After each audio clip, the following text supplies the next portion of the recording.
remaja. Yang ketiga, diketahuinya hubungan ahli waris dengan si mayit karena hubungan kekerabatan, pernikahan, atau memerdekakan budak atau disebut wala. Yang keempat, satu alasan yang menetapkan seseorang bisa mendapatkan warisan secara rinci. Tidak ada atau bisa juga tidak adanya penghalang untuk mendapatkan warisan. Nah, kalau dari yang kuning, syarat hukum waris itu yang pertama mewaris sudah hidup atau orang yang mewariskan itu astagfirullah, mohon maaf, orang yang mau mewariskan harta itu sudah wafat nggih, Bapak Ibu. Mohon maaf. Kemudian ahli waris masih hidup. Selanjutnya ahli waris karena nasab yaitu hubungan keturunan atau hubungan darah. Bisa juga ahli waris karena perkawinan yakni suami istri. Nah, syarat kemudian ahli waris karena memerdekakan budak. Jika mayat pernah menjadi budak, hal ini sudah tidak relevan. Selanjutnya, karena ada hubungan sesama muslim. Jika orang Islam tidak mempunyai ahli waris, bisa diserahkan ke Baitul Mal. Dan yang terakhir, tidak adanya mawani atau penghalang. Kita lanjutkan Bapak Ibu. Ini ada kutipan hadis nih. Ahli waris laki-laki yang lebih dekat dengan pewaris lebih berhak atas sisa harta warisan setelah diambil bagian ahli waris yang mempunyai bagian tertentu. Hadis riwayat Bukhari Muslim. Kemudian wala, tadi kan sempat saya sebut-sebut wala nih. Wala yaitu harta warisan bekas budak yang tidak meninggalkan warisan menjadi hak orang yang memerdekakannya. Hadis riwayat Bukhari Muslim. Kemudian orang muslim tidak berhak waris atas harta orang kafir dan orang kafir tidak berhak harta orang muslim. Hadis riwayat Al-Jamaah Muslim An-Nasai. Kemudian kita masuk ke rukun hukum waris Islam. Ada 3 rukunnya. Yang pertama, mewaris atau pewaris pemilik harta. Adanya mewaris ini, adanya pewaris pemilik harta yang wafat. Kemudian rukun yang kedua, adanya waris atau ahli waris penerima harta warisan. Yang ketiga, maurud atau tirkah, yaitu warisan harta yang dibagi waris. Bapak Ibu, suara saya masih bisa didengarkan dengan baik? Masih, Bu. Oh, enggak, tapi slide-nya tidak bergerak nih. Masih di rukun hukum waris Islam. Oh, enggak. Sebentar nih, ada gangguan jaringan sebentar. Sebentar lagi insya Allah kita akan membahas tentang sebab seseorang mendapatkan warisan.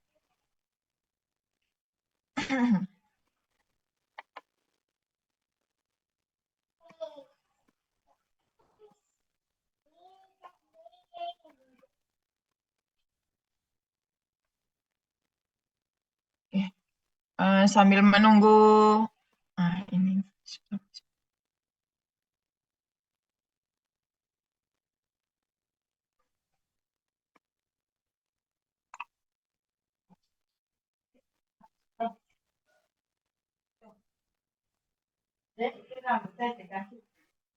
Sudah. Oh, kelebihan.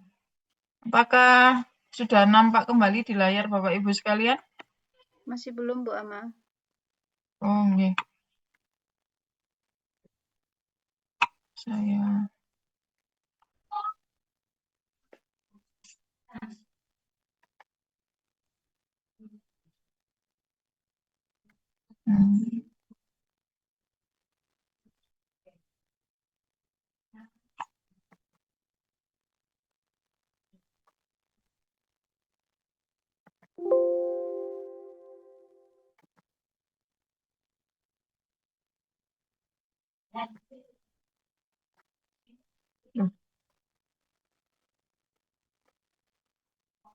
Nah, ini Bapak Ibu, kita sampai di bab keempat, yaitu sebab seseorang mendapatkan warisan. Yaitu sebab pertama bisa jadi karena perkawinan. Yang kedua karena kekerabatan. Yang ketiga karena memerdekakan budak atau walaul ibti. Dan yang terakhir adalah hubungan keislaman. Hukum waris bukan hanya soal harta, tapi juga soal kasih sayang dan tanggung jawab yang terukir dalam setiap perintah Allah. Demikian yang bisa saya sampaikan, Bapak Ibu. Monggo masukan atau sesi tanya jawab. Saya persilakan.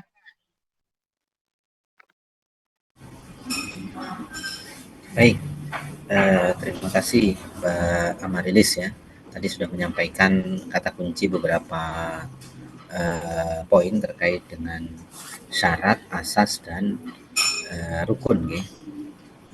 Oke, monggo Bapak Ibu, mungkin ada yang perlu kita diskusikan karena tadi sudah dipresentasikan dengan baik oleh Bu Amarilis. Tinggal kita mau yang mau didiskusikan silakan. Terima kasih. Atau mau Oke, Saya monggo. boleh bertanya, Ustadz? Oke, monggo. Bu Amarilis, izin bertanya, nggih. Begini, sebelum saya bertanya, saya mau nyalakan jenengan dulu. Jenengan mau saya kasih 5 apa saya kasih 3, Bu Ama? Bu Amarilis nggak ada ini. Mau saya kasih 5 apa saya kasih 3? Satu aja lah. Oh, 1 aja. Wis tak kei bonus mana loro iki ya. Ini, saya sudah terima kasih atas presentasinya Bu Amarilis. Saya sudah membaca makalah jenengan dan mendengarkan presentasi jenengan. Ada beberapa hal sebenarnya yang ingin saya tanyakan. Keseluruhan ada 5 sebenarnya. Tapi karena Ligu Alus tadi cuma 2 ya. Baiklah, yang pertama tentang konflik asas ijbari dengan perdamaian. Bagaimana menjelaskan kontradiksi antara asas ijbari, pembagian otomatis dan nggak bisa diubah itu, dengan asas perdamaian yang memungkinkan pembagian di luar ketentuan Al-Quran. Bukankah ini bertentangan dengan prinsip tanpa digantungkan kepada kehendak seseorang? Terus setelah itu sama ini pertanyaan integratif sih, implementasi di Indonesia. Bagaimana ke-13 asas yang disebutkan diimplementasikan dalam kompilasi hukum Islam di Indonesia? Adakah asas yang disesuaikan dengan konteks lokal? Gitu kan. Gitu sih. Sebentar Bu, satu pertanyaan.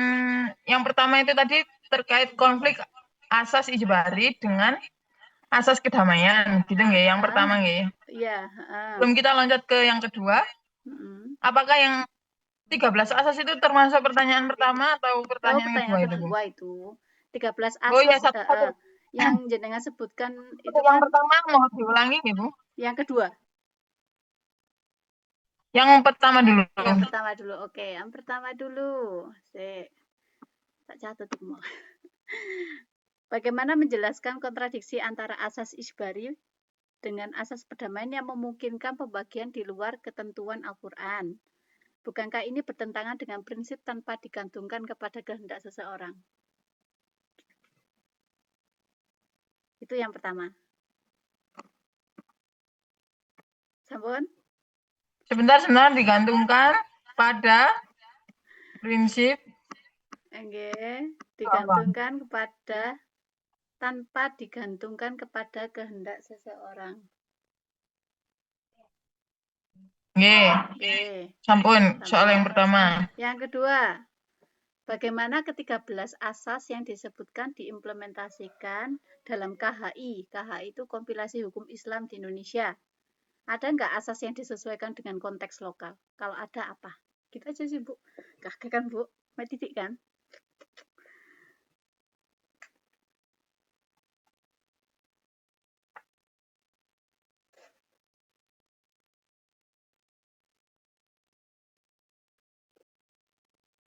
Oke, Bu Wahyu, insya Allah pertanyaannya sudah dapat saya pahami. Tapi mohon izin saya butuh waktu sebentar untuk membaca kembali makalah yang sudah saya buat dan mempertimbangkan jawabannya. Sambil menunggu mungkin ada Bapak Ibu yang ingin memberikan pertanyaan lagi.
Bu Amarilis, Nyun Sewu.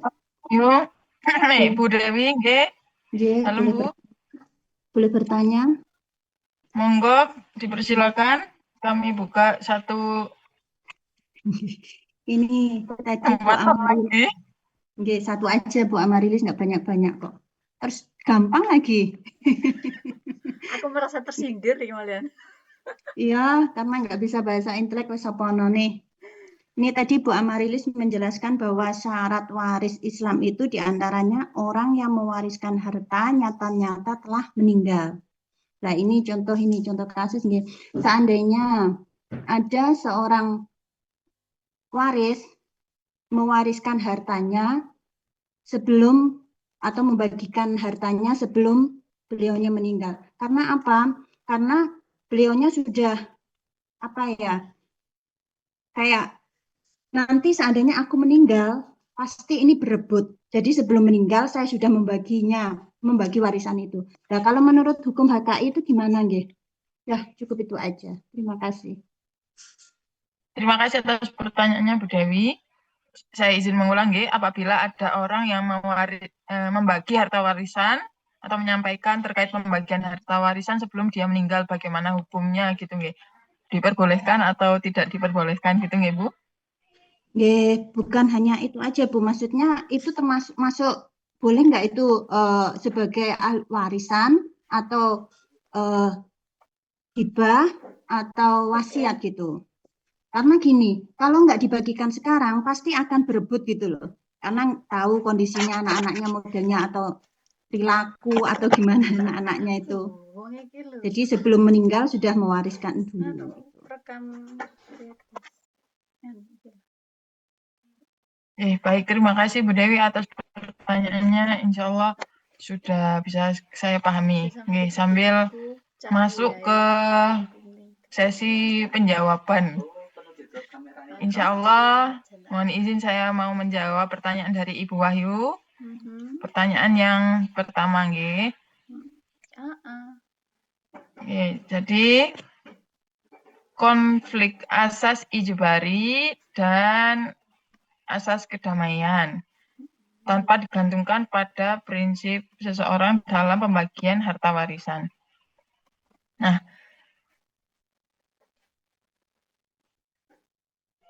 untuk asas al-ijbari atau asas keharusan kewajiban, unsur keharusannya terutama terlihat dari segi pewaris, terutama terlihat dari segi di mana ahli waris tidak boleh tidak menerima berpindahnya harta pewaris kepadanya sesuai dengan jumlah yang telah ditentukan oleh Allah. Nah, oleh karena itu, orang yang akan meninggal dunia pada suatu ketika tidak perlu merencanakan penggunaan hartanya setelah ia meninggal dunia kelak. Karena dengan kematiannya secara otomatis hartanya akan beralih kepada ahli warisnya dengan bagian yang sudah dipastikan. Asas al-ijbari sendiri itu bisa dilihat dari segi lainnya. Yang pertama, peralihan harta yang pasti terjadi setelah orang meninggal dunia. Kemudian yang kedua, jumlah harta sudah ditentukan besar kecilnya untuk masing-masing ahli waris bagaimana telah ditentukan di Quran.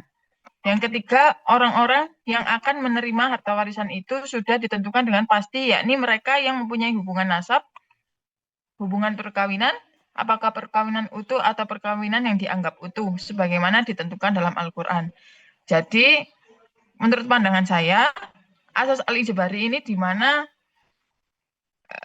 kita lahir sebagai muslim, mau tidak mau, asas waris ini atau hukum waris Islam itu sudah menempel otomatis. Makanya ada keharusan taat kepada tuntutan ibadah, arahan Allah untuk melakukan waris nantinya apabila seorang muslim itu meninggal gitu.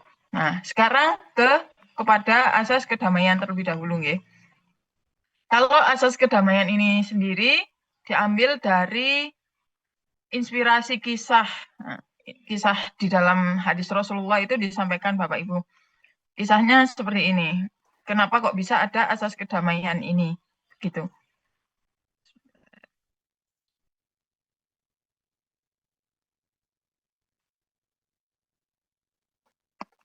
Nah, penerapan asas perdamaian dalam membagi harta warisan dapat dilakukan atau ditetapkan dalam kondisi ada sengketa maupun dalam keadaan tidak ada sengketa, tetapi berkaitan dengan kondisi sosial dan kemanusiaan. Penerapan asas perdamaian dalam menyelesaikan sengketa kewarisan pernah terjadi pada masa Rasulullah Shallallahu Alaihi Wasallam. Diriwayatkan bahwa ketika Rasulullah sedang beristirahat bersama istrinya bernama Ummu Salamah di rumahnya yang berdampingan dengan masjid di Madinah. Kedengaran olehnya suara orang bertengkar di depan rumahnya. Rasulullah lalu melihat keluar. Ternyata di situ terdapat dua orang yang sedang bertengkar dan mengaku bersaudara kandung. Mereka memohon kepada Rasulullah untuk menyelesaikan sengketa antara mereka berdua tentang pembagian harta warisan peninggalan orang tua mereka berdua yang sudah lama meninggal. Sedangkan sebagian harta itu telah habis digunakan. Namun tidak ada saksi siapa di antara mereka berdua yang lebih banyak menghabiskannya. Sehingga oleh karena itu antara keduanya saling menuduh bahwa pihak lawannya lah yang lebih banyak menghabiskannya. Mendengar bunyi kasus tersebut, Rasulullah bersabda, "Sesungguhnya aku ini manusia biasa sama seperti kalian dan kalian datang kepadaku membawa sengketa ini. Salah seorang dari kalian berdua barangkali lebih lihai berbicara sedangkan mungkin ia memutarbalikkan fakta dibanding dengan pihak yang lain. Sedangkan ikut memutuskan perkara hanya berdasarkan apa yang saya dengar itu kurang bijak. Oleh karena itu, ada kemungkinan pihak yang lebih lihai berbicara itu yang saya menangkan sedang berdasarkan keterangan yang saya dengar itu. Padahal pada hakikatnya ia harus kalah. Nah, maka barang siapa yang aku menangkan dan kemudian mengambil sesuatu yang pada hakikatnya bukan haknya, itu sama halnya dengan aku memberikan kepadanya sepotong api neraka. Dua orang laki-laki bersaudara itu terkesan dan menangis mendengar perkataan Rasulullah. Lalu satu sama lain saling berkata, hak milikku adalah hak milikmu. Melihat kesadaran kedua belah pihak tadi, Rasulullah bersabda, kalau begitu, maka saling perbaikilah di antara kalian berdua. Insafilah kebenaran dan saling merelakanlah. Hadis riwayat Abu Dawud. Nah, memahami hadis tersebut di atas, kaitannya dengan penerapan asas perdamaian dalam membagi harta warisan, dapat disimpulkan bahwa keutamaan berdamailah yang ditonjolkan oleh Rasulullah dengan menyampaikan ajakannya yang sangat bijaksana, sehingga kepada dua orang yang bersengketa berdamai, dan sebaliknya, betapa mulia hati kedua orang bersaudara tersebut dengan segala kerelaan hati mereka menerima ajakan Rasulullah Muhammad Shallallahu Alaihi Wasallam untuk berdamai. Nah, untuk kedamaian ini, Ibu, menurut saya asas kedamaian ini adalah ketika di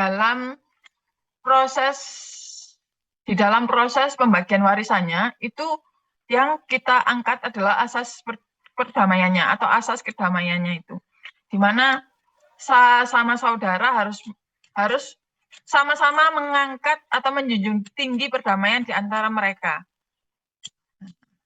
Sedangkan beda nggih dengan asas al-ijbari tadi. Al-ijbari itu asasnya modelnya itu melekat. Mulai lahir dari seorang muslim langsung melekat hukum warisan kepada dia. Sedangkan kalau al-ijbari ini sedangkan asas kedamaian ini itu ketika di proses pembagian harta warisannya asas ini yang berlaku. Nah, itu menurut saya.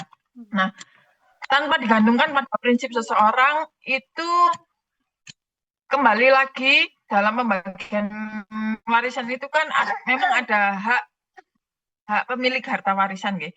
Dan biasanya dilakukan dengan menuliskan surat wasiat yang itu diakui secara hukum. Maka ya sebagaimana wasiat yang tertulis, para ahli waris itu juga harus menghormati apa keputusan pewaris. Gitu. Kalau menurut saya untuk jawaban yang nomor pertama. Sekiranya itu dulu, nanti mohon tanggapannya, Ibu. Oh, Nah, mau kalau saya tanggapi sekarang, Ta? Langsung ditanggapi atau masuk ke pertanyaan kedua, boleh ditanggapi dulu. Berarti Bu Amarilis menjelaskan ada kontradiksi nopo mboten di asas isbari sama asas perdamaian. tidak ada kontradiksi sih, Bu, Tidak ada, karena nggak ada kontradiksi kan. Cuma kalau saya tangkap tadi dari penjelasannya itu sebenarnya dia kan cuma perbedaan fase dan mekanisme aja sih kan ya. Kalau yang karena kalau apa itu dibedakan maka kedua asas itu akan saling bertolak belakang gitu kan. Kan enggak, kedua asas itu enggak saling bertolak belakang kan. Cuma ya itu tadi loh perbedaan fase-fasenya aja kan. Nah, kalau yang asas isbar itu kan sudah ditentukan gitu kan. Maksudnya ke ahli warisnya gitu kan. Kalau analoginya itu saya itu kayak gini Bu nangkapnya. Asas isbar itu kayak gaji karyawan gitu kan. UMR yang ditetapkan pemerintah itu perusahaan wajib membayar minimum tersebut. Nah, sedangkan asas perdamaian itu setelah gaji diterima karyawan, ia itu bebas memberikan sebagian untuk membantu rekan kerjanya atau bagaimana, itu hak pribadi. Itu sih Bu, kayaknya gitu ya. Tapi ya nggak tahu kalau jenengan ya kurang betul. kurang sepakat dengan saya, nggak apa-apa. Saya ingin mendengar kalau saya kurang sepakat berarti bagaimana gitu. Jadi ijbar itu Ya kayak betul. ngatur minimum yang wajib bisa dikurangi dalam proses pewarisan itu. Sedangkan kalau asas perdamaian itu transaksi sukarela setelah hak waris itu diterima. Kalau saya nangkepnya kayak gitu. Monggo kalau jenengan punya pendapat lain gitu.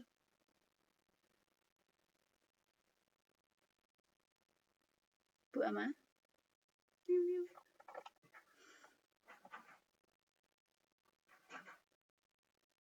Menghilang dari Rena.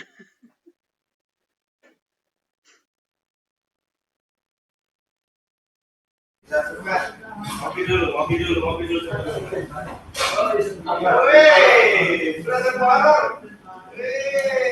Sepertinya Bu Amarilis masih menghilang dari link ya Ustaz. Oke. Oke, monggo Bu Amarilis, monggo. Ini Itu ada sudah muncul. muncul lagi.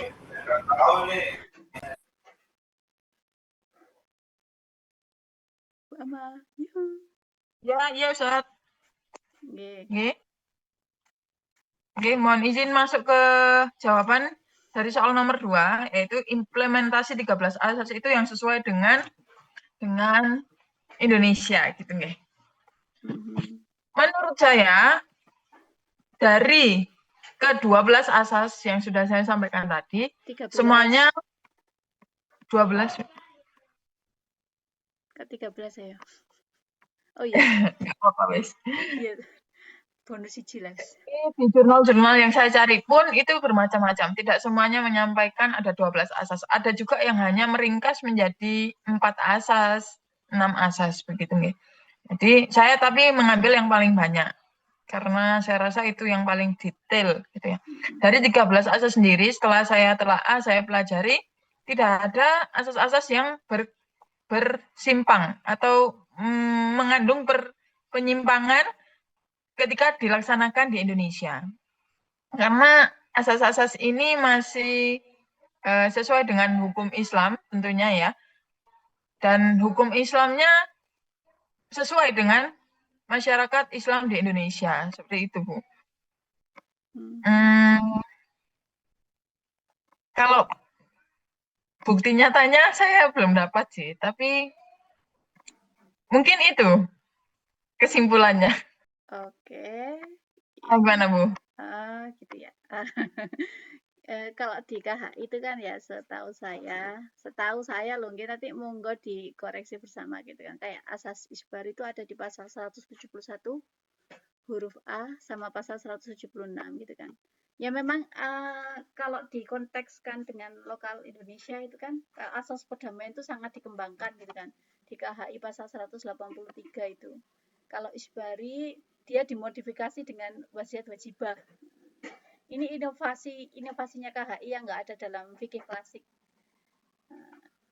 Terjadi penyesuaian lokal lah kalau yang itu, Bu. Terus ada lagi yang diperluas asas hak dasar itu pasal 171 huruf C KHI. Tapi ada juga asas yang nggak eksplisit tapi tersirat gitu kan. Banyak sih, ada juga asas yang bermasalah sebenarnya Bu Amarilis gitu kan. Dalam praktek Indonesia gitu ya. Kalau masalahnya kayak contohnya tuh kayak gini loh, cucu dari anak perempuan tuh tidak mewarisi jika masih ada anak laki-laki hijab gitu kan, itu masih kontroversi. Ini kadang nggak dirasakan, ini dirasakan kadang nggak adil gitu loh oleh sebagian masyarakat gitu kan. Oke, betul. Memang saya kemarin juga mencari itu ada undang-undang peraturan hukum di Indonesia itu yang juga membahas waris. Tapi sengaja saya tidak cantumkan karena saya sendiri fokusnya masih di waris Islam. Jadi saya berpatokannya tidak ke KHI ataupun undang-undang. Memang saya lihat juga, tapi saya tidak berpatok ke sana gitu, Bu. KHI Di menurut saya tuh KHI itu belum mengakomodasi Quran surat An-Nisa ayat 8 semuanya gitu kan. Misalnya di asas sosial kemanusiaan itu kan memberikan kerabat atau fakir miskin saat pembagian tuh belum diatur sepenuhnya oleh KHI. Nah, itu setuju. Ya kan? Ada hal-hal yang tidak Hal yang belum dikembangin aja sih. ya betul, Bu. Jadi ya jawaban saya pada intinya adalah 13 asas ini masih relevan dipraktekkan di Indonesia begitu. Bagaimana kalau menurut jenengan? Ya. Setuju juga apa jadinya nggak setuju? Tapi nggak tahu loh ya, ini pendapat kita gitu kan. Orang lain kan berbeda. Nggih, Bu. Ampun matur nuwun atas jawabannya. Enak kan Oke, awak terima cepet kasih banget. banyak. Aman. Hari ini lebih siap sih Bu, daripada yang Oh, kemarin-kemarin. Oke. Karena sesuai juga dengan temanya. Jadi cukup modal untuk menjawab pertanyaan. Kalau yang DWI itu memang kurang luas. Oke, Nah, good job. sekarang masuk ke pertanyaan ketiga, yaitu pertanyaan dari membagi warisan sebelum pewaris meninggal, boleh atau tidak?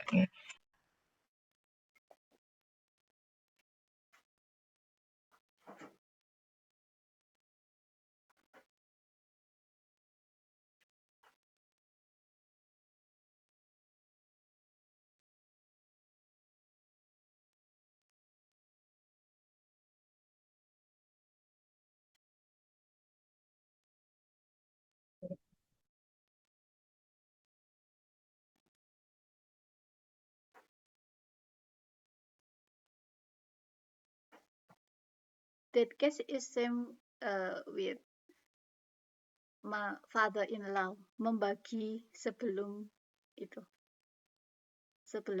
nggak ada. Mohon izin saya tambahkan, kalau menurut Imam Ibnu Hajar, pembagian harta orang tua kepada anak-anaknya semasa hidupnya itu dibenarkan jika pemberian atau hibah yang dilakukan memenuhi syarat-syaratnya, yaitu terdapat ijab, qabul, penyerahan, dan penerimaan. Jika pembagian harta yang dilakukan tidak memenuhi syarat-syarat hibah, maka pembagian tersebut batal. Sehingga sebagai konsekuensinya, ketika orang tua tersebut meninggal, seluruh harta yang ia miliki menjadi warisan bagi anak-anaknya serta pembagiannya sebagaimana yang ditetapkan dalam ilmu faraid. Berarti mungkin di sini kalau membaginya sebelum meninggal bukan bagi waris nih, tapi jadi hibah gitu kesannya. Itu dari yang saya dapatkan, Ibu Dewi jawabannya. Jadi ketika membaginya sebelum meninggal itu belum bisa dikatakan warisan, tapi bisanya dikatakan hibah gitu. Baru setelah meninggal itu dikatakan pembagian warisan. Begitu pengetahuan yang saya dapatkan, mohon tambahannya dari Bapak Ibu dan Ustadz Jamal. Sekaligus mungkin menutup ya Bapak Ibu sekalian dari 3 pertanyaan yang sudah disampaikan kepada kami.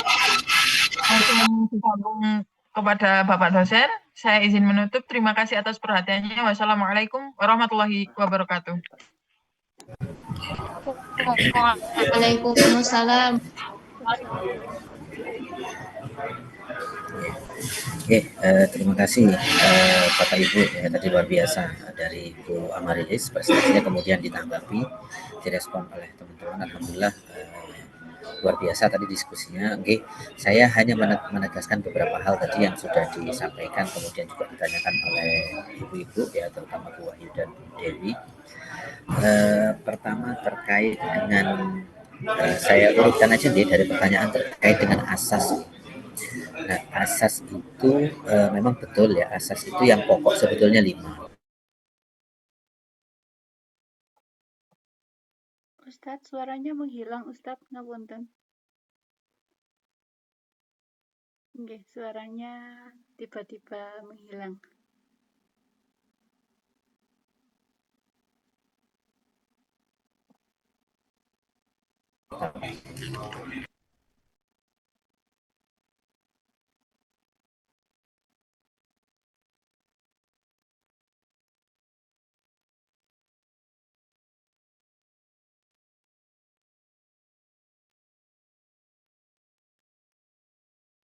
Belum Ustadz?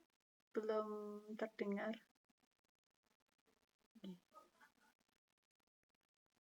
Kasih saya kemarin itu.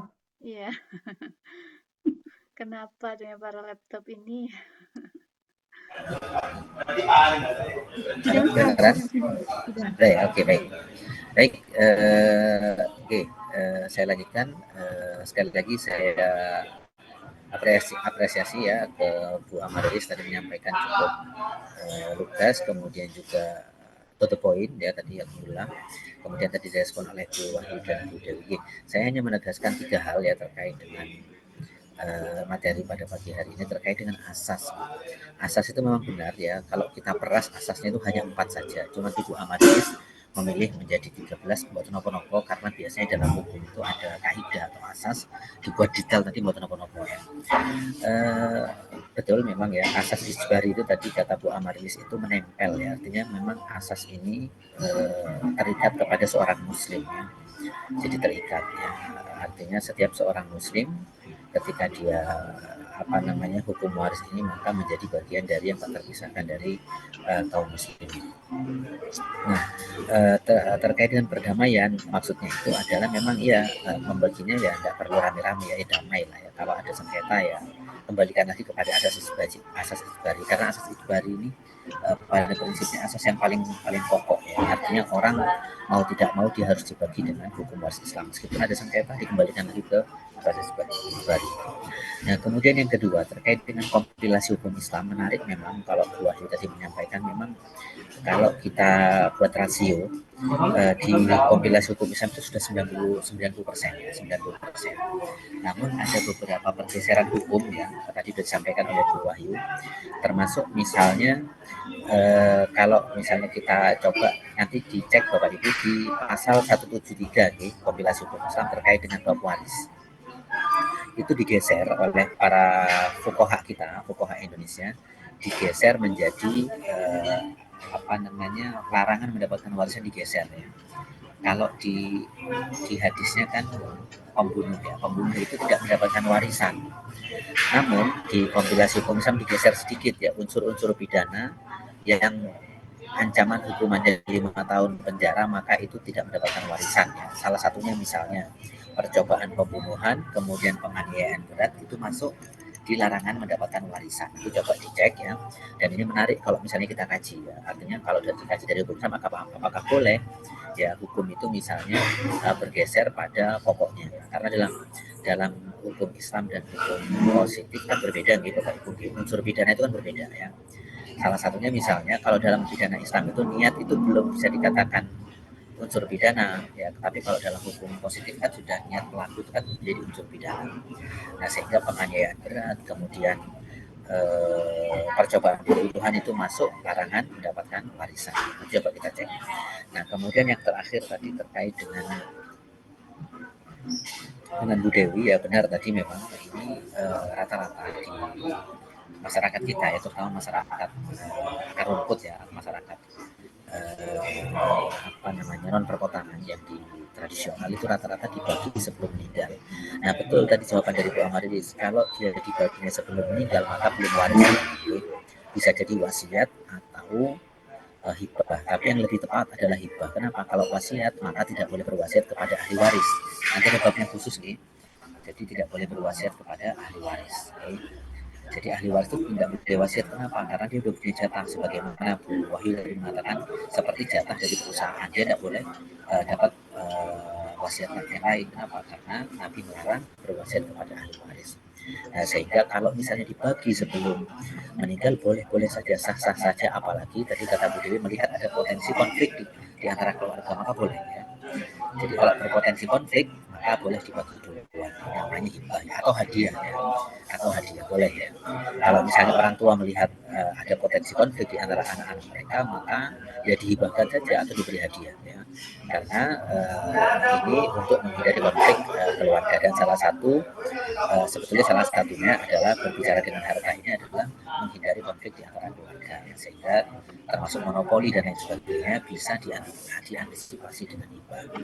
Jadi benar ya, kalau memang kaitannya antara hukum waris, wasiat, hibah itu mirip-mirip ya, tetapi ada unsur yang penting dalam warisan itu harus ada yang meninggal. Kalau makanya tadi Bu Amarilis ngasih kata kunci di awal ya, harus meninggal, harus sah dulu meninggal, baik secara hukum maupun secara secara mutlak ya. Secara hukum ada dua tadi Bu, secara medis ya, secara hukum dan secara hakiki ya. Hakiki itu maksudnya apa? Kita melihat sendiri ya, kita melihat sendiri orang yang meninggal di depan mata kita ya. Di depan mata kita melihat ya. Ada orang yang meninggal secara hukum, artinya orang yang sudah menghilang ratusan tahun atau puluhan tahun oleh hakim dihukum, dia sudah meninggal. Apalagi misalnya dia hilangnya misalnya di tengah laut ya, sudah ada pelang-pelang, artinya dia besar kemungkinan dia selamat. Itu namanya mati secara hukum ya. Atau misalnya dia melarikan diri ke zona perang ya, tidak mungkin dia selamat ya. Artinya itu namanya mati secara hukum, maka boleh dijadikan sebagai hartanya adalah harta warisan. Intinya, monggo. Saya sudah baca dengan sama yang hari ini saya sesuaikan saja. Disebutkan kematian secara hukum oleh hakim untuk orang yang disebutkan itu tadi.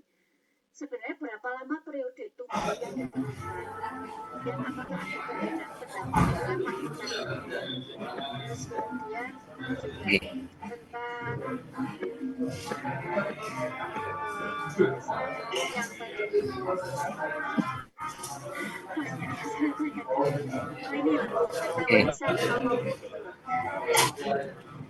di makalah itu sebenarnya saya kurang jelas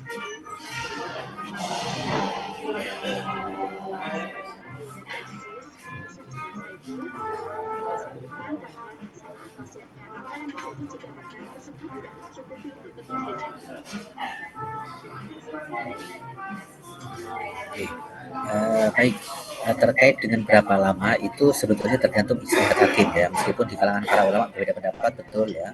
Ada yang mengatakan karena itu hak prerogatif hakim ya, kalau berapa lama misalnya seperti orang yang mafqud ya, orang yang hilang ya, artinya dia meninggalkan domisili dalam waktu sekian tahun, maka termasuk Imam Syafi'i itu menjadikan dasar adalah kalau teman-teman sebayanya sudah meninggal, maka itu bisa dikatakan dia sudah itu salah satu indikator dia dikatakan sudah meninggal, maka teman-teman sebaya atau di bawahnya dia sedikit sudah meninggal, sudah nggak ada yang hidup ya.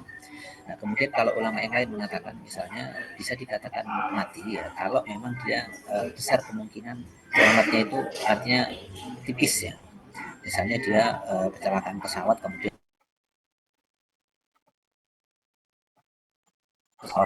misalnya hancur dan lain sebagainya ya. Jadi ditunggu nggak berarti dia sudah dihukumi meninggal ya. Jadi ada beberapa aspek yang itu menjadi hak prerogatif hakim. Nah salah satunya kalau berapa lama ya, tadi perbedaan para ulama ada jangka waktunya ada memang, ada yang 60 tahun, ada yang 70 tahun, ada yang 100. Itu perbedaan pendapat para ulama, namun secara hakim itu punya punya hak prerogatif, jadi dia punya hak prerogatif. Nah kemudian terkait yang kedua tadi apa tadi Bu? Itu urutan prioritas antara biaya pemulihan jenazah, pelunasan utang, dan pelaksanaan wasiat. Apa yang terjadi jika hartanya itu nggak cukup? Ya berarti ahli waris yang nanti mengcover okay. Kalau hartanya yang mau diwariskan itu nggak cukup ya, secara umum memang tajsis paling penting ya. Tajsisul jenazah itu penting, baru nanti ke hutang ya. Kalau wasiat itu kan kondisional sebetulnya. Wasiat itu bisa dilakukan. Nanti ada syarat wasiat kalau kita masuk bab. Syarat wasiat itu ada syaratnya. Berwasiat dengan yang artinya ketika syarat-syarat wasiat terpenuhi maka boleh. Tapi ada kalau misalnya dia sudah tahu hartanya sedikit tapi berwasiat maka tidak boleh. Ada beberapa syarat yang mengikuti ya, atau mengiringi wasiat. Nah, tetapi kalau berbicara ketiganya tidak cukup, maka prioritas hutang dengan tajhiz ya. Ya, tajhiz dengan hutang. Meskipun sekarang itu kan tajhizul jenazah itu kan ada apa ya, di beberapa tempat itu kan ada namanya sosial ya, lajnah sosial. Hampir di mana-mana itu jenazah itu sudah gratisan. Nah, berarti diprioritaskan ke hutang. Karena hutang ini kan meskipun hutang itu juga nanti tanggungan ahli waris ya. Kalau misalnya dia tahu orang tuanya punya hutang atau dan itu harus dia bayar dan itu tidak boleh tidak ya. Jadi kalau dia tahu orang tuanya punya hutang maka dia harus bayar. Jadi kira-kira begitu. Kalau urutannya memang tajhiz yang paling awal.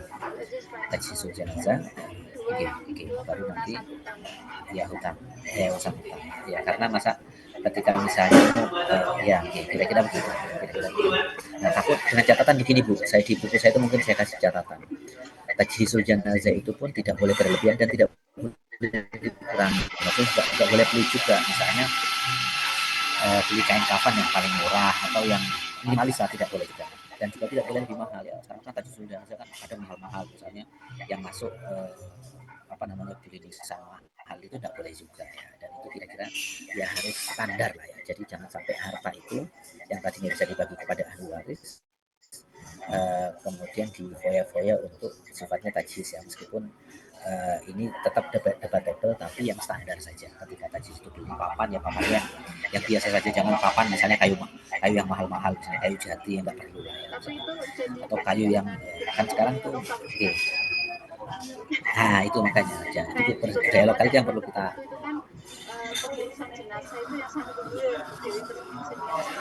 nah itu betul itu yang kita maksud itu yang kita maksud. Artinya ketika Islam bersinggungan dengan budaya lokal maka ya kita jangan mengikuti budaya lokal karena nanti banyak hal-hal yang terlewatkan termasuk masalah pembagian warisan. Mendingan harta itu kita berikan kepada sanak famili yang lebih bermanfaat daripada kita buat jadi sesuatu yang nanti usang dimakan rayap ya, misalnya pakai, karena di beberapa tempat saya lihat kayunya itu kayu yang mahal ya, kayu apa ya, kayu cendana apa kayu apa biar wangi dan lain sebagainya, itu nggak ada tuntutannya ya, kayu yang murah aja nggak apa-apa, yang penting untuk menutup sementara. Kira-kira begitu Bapak Ibu yang bisa saya tambahkan sedikit. Sekali lagi terima kasih kepada Bapak Ibu yang sudah hadir pada pagi hari ini, semoga ada manfaatnya. Ada yang lain? Sebagai penutup cukup nih? Cukup nih? Oke, jika cukup kita akhiri. Oke. Jika cukup kita akhiri perkuliahan kita pada pagi hari ini. Terima kasih Bapak Ibu atas atensinya. Semoga sehat selalu dan mudah-mudahan kita nanti bisa bertemu tatap muka ya. Nanti insya Allah kita sepakati kira-kira pertemuan keberapa atau mungkin sebelum UTS. Oke, demikian Bapak Ibu kita akhiri dengan membaca kafaratul majlis. Subhanakallahumma wa bihamdika asyhadu an la ilaha illa anta astaghfiruka wa atubu ilaik. Oke, demikian. Oke, sami-sami demikian. Saya akhiri. Assalamualaikum warahmatullahi wabarakatuh. Oke, wa iyyakum. Oke, wa iyyakum. Saya sudah ya Bu Ayu. Dia enggak bisa. Apa Ustaz? Absen. Oh sudah Ustaz, sudah dibuka sampai 10 tadi. Oh, absen. Belum Silakan ya. Terima kasih atas bukunya Pak Jamal. Sangat terima kasih. Oke, sami-sami nggih. Belum sampai. Oke, sami-sami semoga barokah semua. Amin. Oke. Kamu sekarang absen sendiri setiap hari ya Bu? ada dosen itu yang mau mengabsenkan, ada yang kita harus absen sendiri. Oke, persiapan untuk ke kuliah berikutnya. Siapa ini yang presentasi ini? Siapa ini? Apa ini? Presentasi. Ilmu tauhid 13 menit lagi. Pak Faisal. Habis Pak Yang Faisal. pertama. Habis Pak Faisal apa ini? Berarti. Sekarang berarti yang kedua. Dan kalau nggak salah. Pak Zardan. Waduh, bahaya ya. Aman kah? Pak Zardan kan? Sekarang apa? Saya tak lihat deh. Gak paham kok, gak paham belas iki yang ilmu tauhid yang bagian saya ini. Bu, saya buka KH, My UMM presensinya kok belum ada jadwal. Pak Agung. Agung. Ada Pak Agung join itu. Mari Pak Agung, Itu Pak dari Sekjen. jenengan Pak Agung nanti. Wahyu, Bu Wahyu. Nanti kalau saya presentasi, jangan tanya banyak-banyak ya, gimana ini? Gimana ya? Satu aja Bu, satu aja biar diterangkan banyak sama ustadznya. Karena saya bingung bisa gendong, gimana caranya ya Allah. Tanya jawab dari Bu Wahyu itu bahasanya menerjemahkan satu persatu, we. Waduh, Kontradiksi, astaga. asli, kayak gitu-gitu. Temenan loh Bu. Kok konjungsi metu-metu semua kok iki. Bu Wahyu, saya udah Ani ya, minta tolong ada yang bagikan share screen. Oh iya, Oh, jenengan kirim aja Ustaz. Ya siap, saya kirim di grup ya. Grup sing di dhisik. Ya sampun Bu, saya tak